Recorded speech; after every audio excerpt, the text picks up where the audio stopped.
Oh, it changed my... Hello, everybody. I don't know why it did that, but it just changed everything. That's fine. Do you want to see this part? You just want to see my head? Like max headroom. Hello, everybody. My name is Carrie. We're going to breathe real quick. I'm with Dragonfly Caregiving Chronicles with Carrie.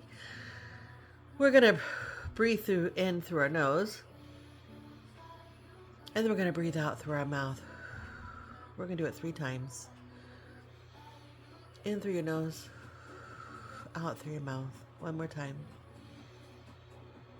And out through your mouth. Thank you for joining me today. Thank you for breathing with me today. I need that. I need it. I don't know if you needed it, but I need it. Oh my God. I have some pictures behind me, and these are the pictures. First and foremost, my mother passed away on April 7th, and we're going to talk about stuff like for caregivers, not about my after, except for the pictures I want to share, if that's okay. I'm going to talk about today, just so you know, what I wish someone would tell me before and after caregiving. I know, right? All right. So to get in the pictures, we have on this far end, where my finger's at, my great grandma, which is my mother's grandmother, great grandma triple. And I'm going to tell you the reason why I put these pictures out. Here is my grandmother, which is my mom's mother. And then next to those is my grandmother again with her husband, which is my grandpa on my mom's side. And the reason why I have these pictures out, and I also have a family photo I want to show you, is I wanted to remind my mom that she comes from, and she has a lot of very strong, resilient, courageous, capable, all the fun words, women in her family. Yes. So she got this. She's got it. I've got it. We've got this. So this was, I think, to me, a reminder for her, and a reminder for me as well, that we're not alone. We have the backing of these very phenomenal and courageous women. Plus, there's more in our family. These are just the ones that I could find easily in our family photos. But yeah, and then we're not alone, right? So, and then coming across these pictures, I also came across this picture, which is a family picture. My grandmother is right here by my finger. And she has this big table, and there's, I think, 10 people around this table right now. I think it could fit, maybe 12. There was more chairs, I remember.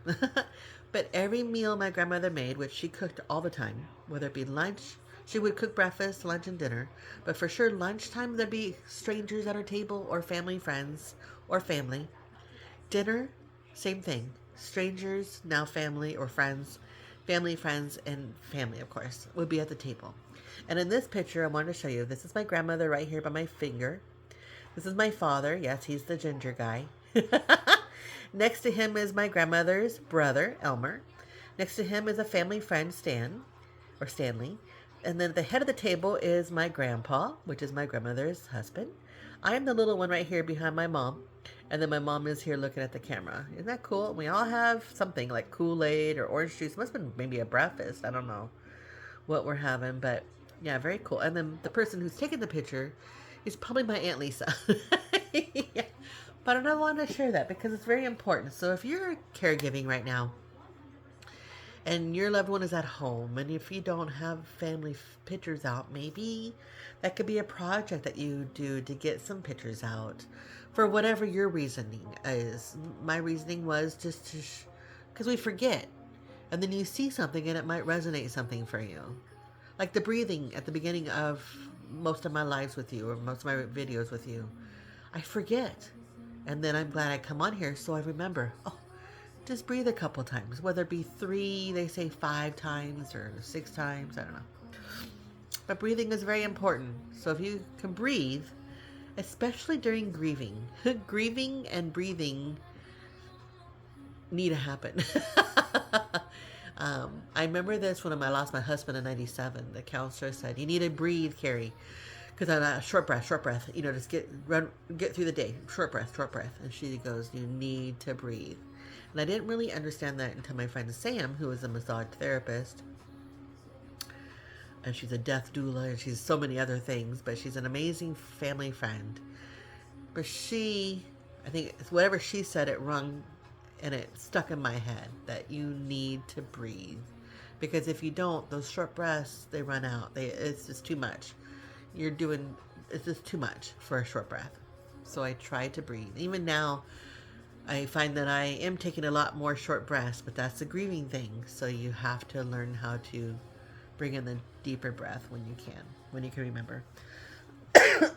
All right, ready?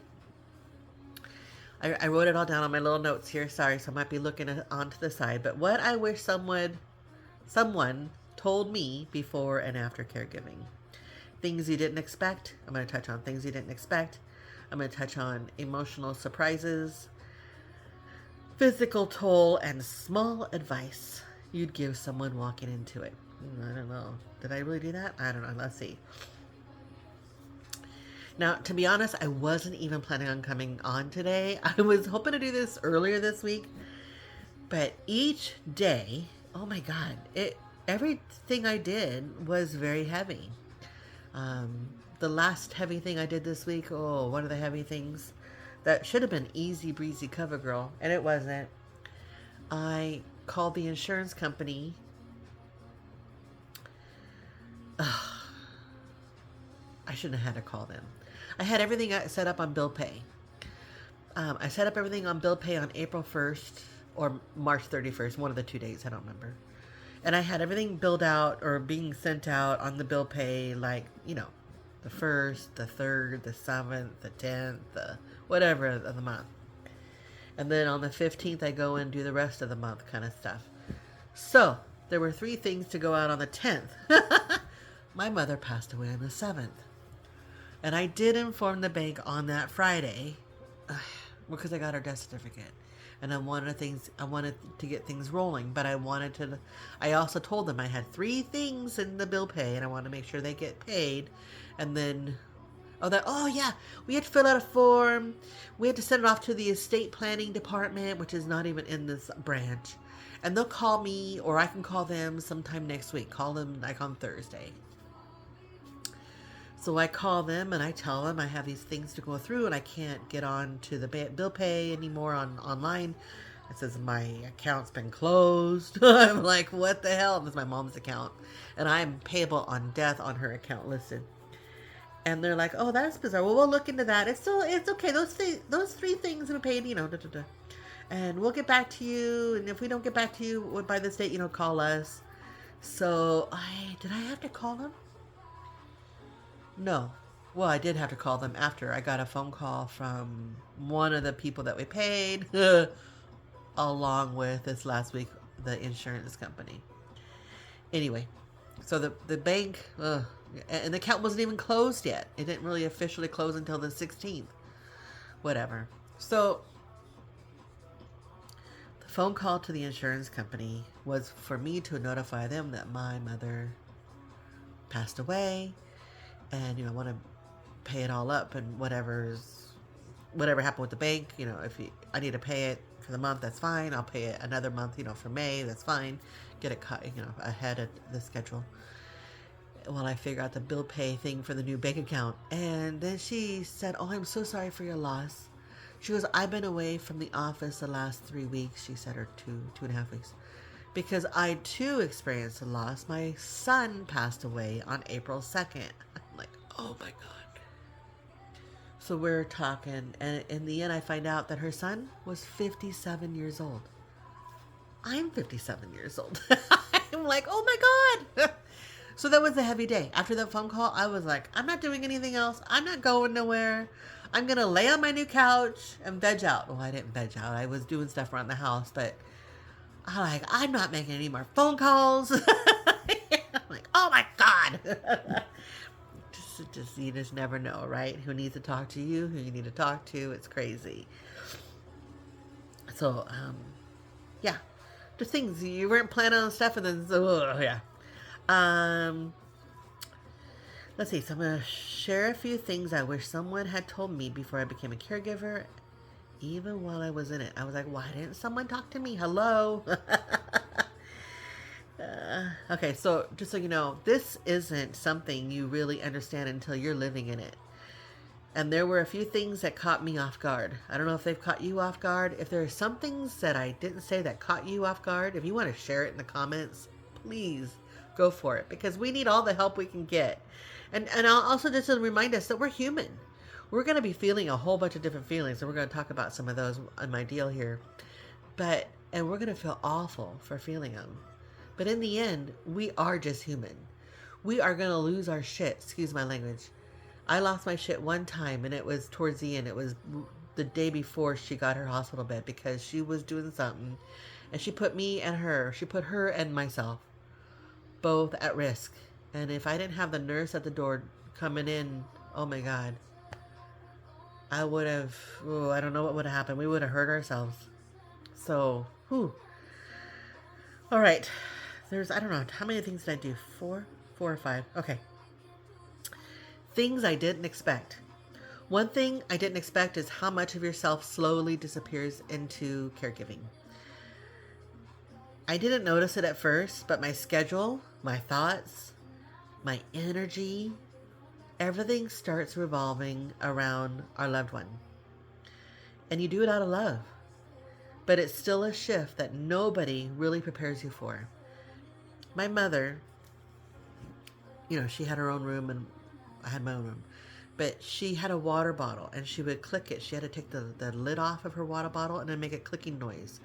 And as soon as I heard that noise, I knew she was up. I'm like, oh, she's up. And I'm excited, right? I mean, I was never like, oh, she's up. No. Okay, I did do that. If she went down for a nap and she didn't sleep, like she was still up, I'm like, why? Why are you still up? You need to take a nap. We have shows to watch tonight. You need to take a nap. I don't know. So like the parent, why aren't they napping, right?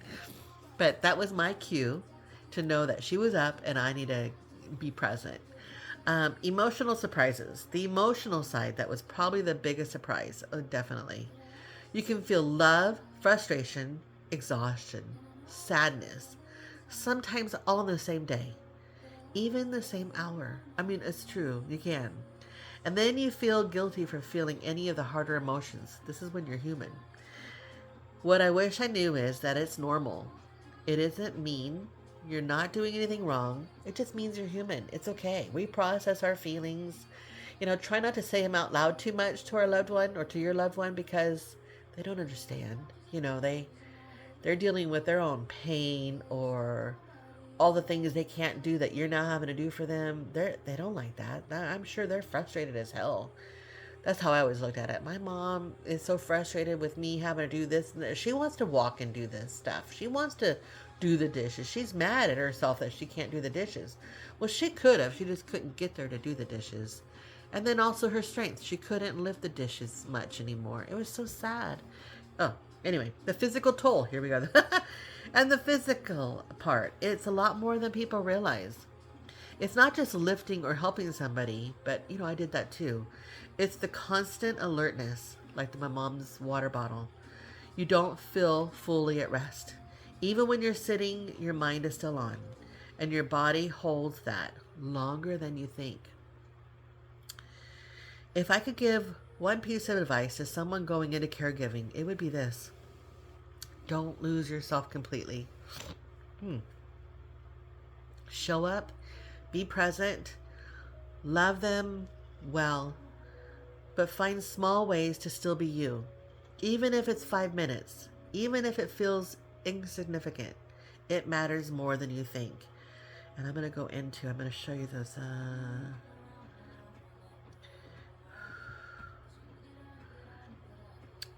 Find small ways, realistic ways to still be you. Where is it at? And I don't mean big breaks of time off either, because a lot of times that's just not possible. It's not. How are you going to take a half hour or an hour? My mom might be napping, but maybe I need to make 2 phone calls or a doctor's call, or I need to go get the prescription, or I need to, right? I need a all the time. I need to.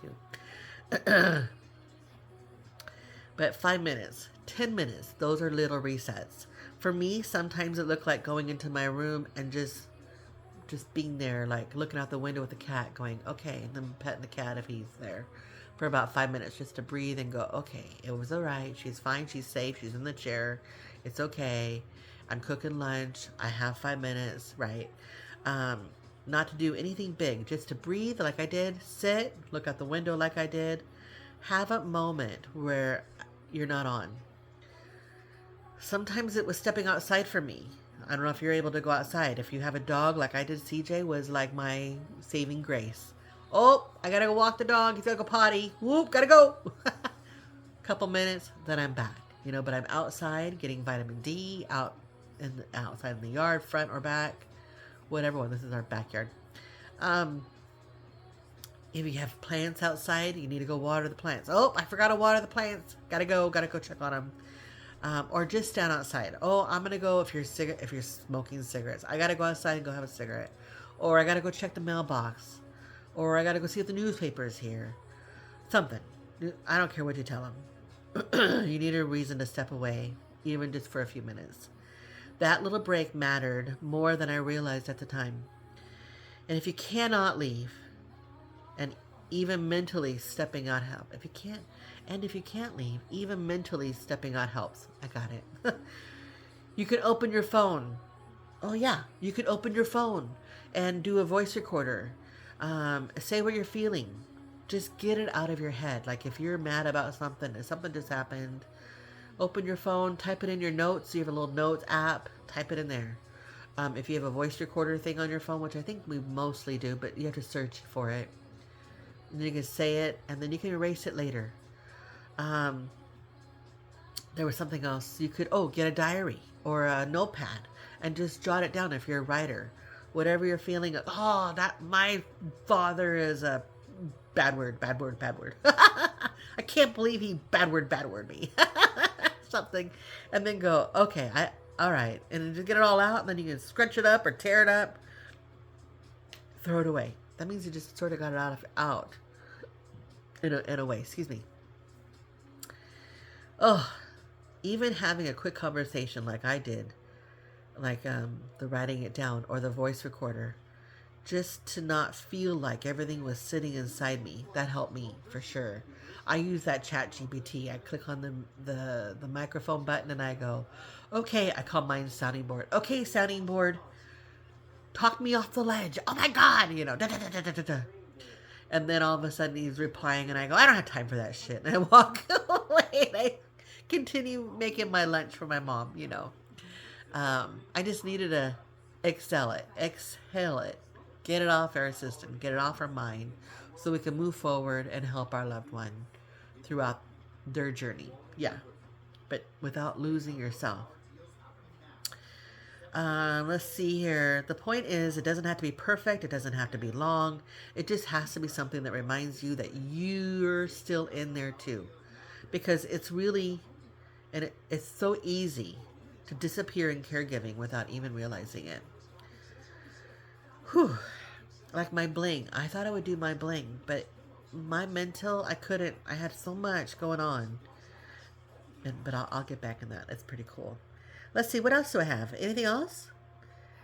All right, so if you're in it right now or you've been through it, just know you're doing better than you think you are. You're doing an awesome job. I don't know, you probably hear that from people or maybe you don't. I don't know. But I know I've been there. And if you're in it right now or you've been through it, you're doing an awesome job. This role is definitely not easy. It's not supposed to be. And you're not alone in how it feels or how you feel, even on the hard days. All right, that's all I got for you right now. I hope you guys are doing good. It's Sunday, for me anyway. Oh, the light just, I guess because I had lights in different areas. I don't know. Was I going to show you anything else? I think that's it. If you like what you heard today, I know I rambled a little bit. Feel free to click on that like button, that thumbs up button down there. Subscribe if you haven't already. That helps. I think I'm at 40 or 41 subscribers. I just need a few more. I think I have to get to 50.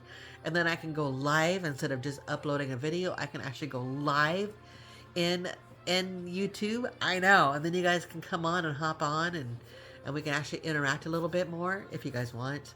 Yeah, I'm so excited. All right, I'm going to go off and do something. I was supposed to do all these things before 10 o'clock, but now it's 10:20.